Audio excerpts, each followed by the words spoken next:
कहते कि मोदी साहब ने कहा कि welcome to India my brother. ये बात बड़ी मतलब हेडलाइंस में लोगों ने इसको जैसे कहते हैं कि मोदी मेरा भाई है। वो तो यहीं बगैरत सारे ना। My brother is not a small statement. I hope you I understand. 100% agree with you.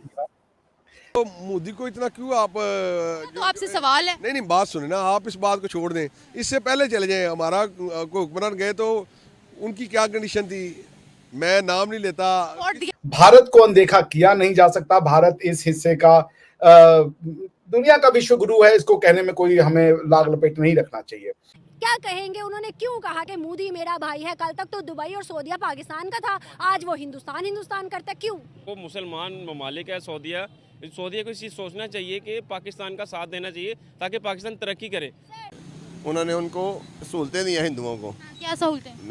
उनको वो तलवार पेश किया जब वो वजीर, तो ये हिंदुओं को तो नहीं देनी चाहिए, लेकिन उन्होंने दे दिया क्योंकि उनको फायदा दिया। गिफ्ट ही दिया ना, तो हमें क्यों नहीं दिया गिफ्ट? वो इंडिया की फेवर कर रहा है ना, वो भी पाकिस्तान बांग्लादेश भी ये ऐसी पाकिस्तान का कितना ताउन किया पाकिस्तान ने, किया या नहीं किया पाकिस्तान ने, मगर वो इनके साथ ताउन नहीं करते। अमेरिका को अड्डे भी तो पाकिस्तान ने दिए थे ना सर, सच भी तो मानना चाहिए। नहीं अब सारा दिन दुकान बंद करके इंडियन फिल्में देखते हैं, रात को खोल के कहते हैं ये रमजान चल, लेकिन इधर हम देखें, इधर भारत को अनदेखा किया नहीं जा सकता। भारत इस हिस्से का दुनिया का विश्व गुरु है, इसको कहने में कोई हमें लाग लपेट नहीं रखना चाहिए। तो ये दोनों लोग विजनरी हैं। ऐसे leader Modi ji, Al Nahyan साहब और मोहम्मद बिन सलमान साहब जैसे लीडर सदियों में एक बार आते हैं, आसान नहीं है। नमस्कार दोस्तों इस वीडियो में हम पाकिस्तानियों के रिएक्शन देखने वाले हैं, तो आपसे निवेदन है इस वीडियो को बिना स्किप किए लास्ट तक जरूर देखना, और ओरिजिनल वीडियो के लिंक आपको डिस्क्रिप्शन में मिल जाएंगे, तो उनके चैनल को भी विजिट करना और हमारे चैनल को सब्सक्राइब जरूर कर लेना, और इस वीडियो को अपने अन्य दोस्तों के पास शेयर जरूर करना। ये लोग जो काम कर रहे हैं, जो ये कर रहे हैं, ये टेक्टोनिक शिफ्ट है, इन्फ्लेक्शन पॉइंट है भाई। और मैं तो नायम साहब का विशेष फैन हूं। उन्होंने तो जो यूएई को बना दिया और उसके बाद जिस तरीके से वो तरक्की की ओर ले जा रहे हैं, जितनी आप वो देखिए, जो गले दोनों लोग मिले उसमें ना फेकनेस नहीं थी। Absolutely right. मैंने जिक्र इसका किया है सर, मैंने कल अपने शो में ये बात की। मैं कहा जिस तरह की वो कहते हैं ना जब भी भाई है, तो मैं कहा यार वो वैसे नहीं होता, वो वैसे आप नहीं कर सकते लोगों को दिखाने के लिए। एग्जैक्टली वो लग रहा था भाईचारा, लग रहा था कि यस ये दोनों leaders natural, exactly that's the better word. लग रहा था कि ये दोनों एक दूसरे को सम्मान देते हैं, ठीक है ना। तो देखिए ये फिर मोहम्मद बिन जायद साहब जिस समय पे आए उस समय को भी इग्नोर नहीं किया जा सकता। आर्टिकल 370 के जज को लेजिटिमेट डिक्लेयर किया है सुप्रीम कोर्ट ने कुछ दिन पहले, और राम मंदिर बन रहा है, आप समझ रहे। और वो अबू धाबी में भी मंदिर खोल रहे हैं। इसका ये नहीं है कि मंदिर बड़ा है मस्जिद बड़ी, ये नहीं है बात ना, सब भगवान के घर है, सब जिसको जहां जो हमें नजर आ रही है कि नेक्स्ट मंथ वो मोदी जी ने वहां जाना है, उसकी इनॉग्रेशन करनी है, तो ये मामूली बात नहीं है अगर देखा जाए, क्योंकि सिमरती साहिबा जो है वो गई है वहां पे। मोहम्मद बिन सलमान साहब की जो गवर्नमेंट के लोग हैं उन्होंने बड़ा वार्म वेलकम उनको किया, और मुझे बड़ा अच्छा लगा। यकीन करें कि बड़ी मुझे खुशी हो रही थी कि वो वहां पे गई। लेकिन कुछ लोगों को उससे भी प्रॉब्लम है कि जी मोहम्मद बिन सलमान साहब तो पता नहीं क्या हो गए, तो किए हो गए भाई, उनका कंट्री है, उनको करने दे। वो हमसे बेहतर शायद रिलीजन को समझते हैं जितना कि हम समझते हैं। हम तो सेकंड उसमें आते हैं ना, ग्रुप में आते हैं, वो तो फर्स्ट वाले हैं। लोगों ने किसी को नहीं बख्शा भैया, आप समझते हैं ना, तो लोगों को जाने दें। चपड़ी मोटी करके बैठना पड़ता है यहाँ पे, आप समझ रहे तो, बिल्कुल सही कहा, बिल्कुल सही कहा। तो लोगों को जाने दे भैया, इतना आसान नहीं है लोगों से पंगे लेना। लेकिन ठीक है, मैंने आपको एक फोटो शेयर किया है, वो जरूर आप कीजिएगा। वो टाइम इसमें ये इंडिया टुडे का, उसको जरूर शेयर कीजिएगा अपनी स्क्रीन पे अभी। जी। तो देखिए वही मैं बात कह रहा हूं कि आखिर जो भाईचारा खुल रहा है, ये इसकी कितनी तारीफ की जाए कम है, कितनी तारीफ की जाए कम है। और इसमें कोई अगर ये बेवकूफी कर रहा है कि हम जीत गए तुम हार गए, उससे बड़ा मूर्ख कोई नहीं है, क्योंकि ये सब जीत गए। It's a win win situation. इसमें अगर मोदी जी बहुत बड़े लीडर हैं, तो उतने ही बड़ी विजनरी लीडर मोहम्मद बिन सलमान साहब हैं और अल जायद साहब हैं, अल नायन जायद। वो लोग भी कम नहीं है, क्योंकि भाई उनको वो बिल्कुल। विरासत थी, उससे वो निकलना आसान नहीं है। वो जिस तरीके बहुत से बना मुश्किल रहे हैं, काम है, बहुत वो मुश्किल काम। उनका विजन जो है वो कम नहीं है। तो ये सबकी जीत है, मानवता की जीत है, और उन्होंने भाई बोल के जप्पी लगाई है। दुनिया बहुत 100 कदम आगे बढ़ गई उस गले मिलने के साथ में, और ये एक खुशखबरी है। अब आपका क्या होगा ये देखने लायक है कि आप कहां जा रहे हैं। मैं क्योंकि बता दूं, अगर आप मुझे इजाजत है तो मैं बता दूं कि हम जी किधर जी जा जी, रहे हैं और क्या बिल्कुल कर बिल्कुल रहे हैं। बिल्कुल। मैं भी थोड़ा सा आपको बता दूं। हम ये कह रहे हैं कि सर हमने $2 अरब लिया है, आपको पता ही होगा, वो दुबई से, यूएई से हमने लिया। तो जब कल आप लोग वहां पे वाइब्रेंट ग्लोबल समिट जो कर रहे थे गुजरात का, तो उसी दिन हमने उनको कहा कि भाई प्लीज आप इसको रोल ओवर कर दें। तो इस वक्त हम ये कर रहे हैं सर, आप जो मर्जी करें, लेकिन हम यही कर रहे हैं, हम अपना काम कर रहे हैं। नहीं बिल्कुल, देखिए फकर भाई, आज मैं एक अपना भी यूट्यूब पे शो कर रहा था, जी। तो मैं देख रहा था यूएई का कॉन्स्टिट्यूशन, ठीक है ना। तो यूएई के कॉन्स्टिट्यूशन में मैं उनका आर्टिकल 12 पढ़ रहा था कि उनकी फॉरेन पॉलिसी का सिमत क्या होगा।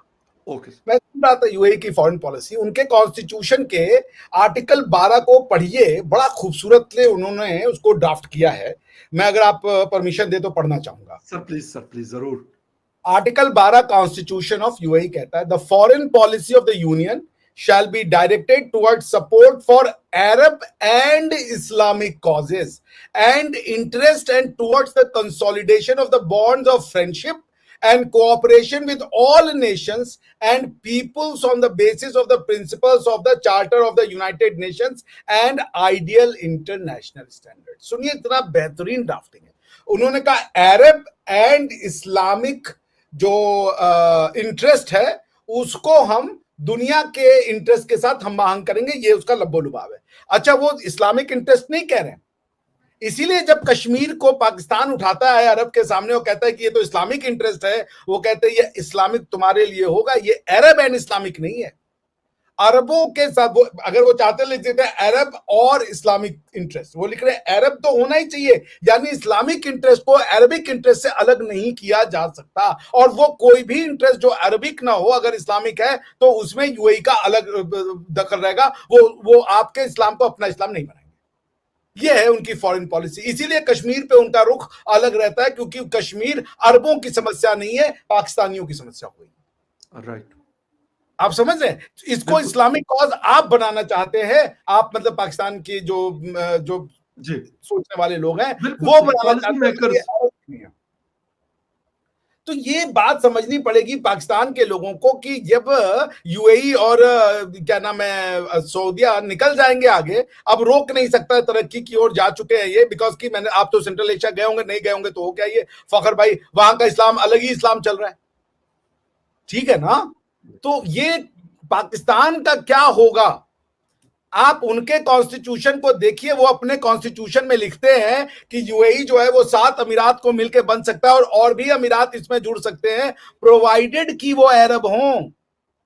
जैसे आप पाकिस्तान हैं, आप कहने कि भैया हमें यूएई का पार्ट बना लो, यूनाइटेड अरब एमिरेट्स में हमको भी जोड़ दो, क्या दिक्कत है? कहेंगे नहीं, आप अरब नहीं हो, ये उनका कॉन्स्टिट्यूशन, आप कहेंगे तो वो भी पढ़ देंगे। तो देखिए, जब आप, और उनका बड़ा अच्छा मुझे वो भी लगा, आर्टिकल 6 सुनिए क्या लिखते हैं वो, the union is a part of great Arab nation to which it is bound by the ties of religion, language, history and common destiny. Pakistan दुनिया का मतलब रिलीजन, हिस्ट्री, एक मिनट और एक वर्ड था मैं भूल गया, religion, language, history and common destiny. Pakistan का लैंग्वेज किसके साथ शेयर होता है सरकार? पाकिस्तान का हिस्ट्री किसके साथ शेयर होता है? मैंने आपको बार बार कहा है कि आपको पश्तूनों की हिस्ट्री पढ़नी है तो आप महाभारत नहीं पढ़ेंगे तो आप पश्तून की हिस्ट्री नहीं पढ़ सकते, आप वेद नहीं पढ़ेंगे तो पश्तून की हिस्ट्री नहीं पढ़ सकते, बिकॉज पश्तून का नाम पख्ता से आता है, जो कि अरबों में सॉरी वेद में मेंशन्ड है, 7 वो 10 साल के, आप उसको वेरीफाई कर सकते हैं जी। तो आपकी और हमारी हिस्ट्री कॉमन नहीं है, हम एक लोग नहीं है, कल्चर हमारा कॉमन नहीं है, बिल्कुल है, बिल्कुल सही। तो जब अरब कह रहा है कि हम रिलीजन पे, वो ये नहीं कह रहा इस्लाम, वो कह रहे रिलीजन। अरब में जुडाइज्म भी था, अरब में बहाइज्म भी है, इस्लाम भी है, क्रिश्चियनिटी भी है, ठीक है ना। तो पॉइंट ये है कि आप अगर अपने कॉन्स्टिट्यूशन से अरबी और यूएई का कॉन्स्टिट्यूशन पढ़ाएं तो आपको जमीन आसमान का अंतर मिल जाएगा। आप उनका freedom of speech and expression का क्लॉज देख लीजिए, मैं आपको अरबों का freedom of speech and expression का क्लॉज बता देता हूं, और आप अपना भी कंपेयर कर लीजिए तो आपको समझ में आ जाएगा कि भाई क्या है ये। बिल्कुल बिल्कुल। Freedom of opinion and expressing it verbally. तो दोस्तों वीडियो आपको कैसा लगा? अगर वीडियो अच्छा लगा हो तो वीडियो को लाइक और हमारे चैनल को सब्सक्राइब जरूर कर लेना, और ओरिजिनल वीडियो की लिंक आपको डिस्क्रिप्शन। तो दोस्तों वीडियो आपको कैसा लगा? अगर वीडियो अच्छा लगा हो तो इस वीडियो को अपने अन्य दोस्तों के पास शेयर जरूर करना, और ऐसे और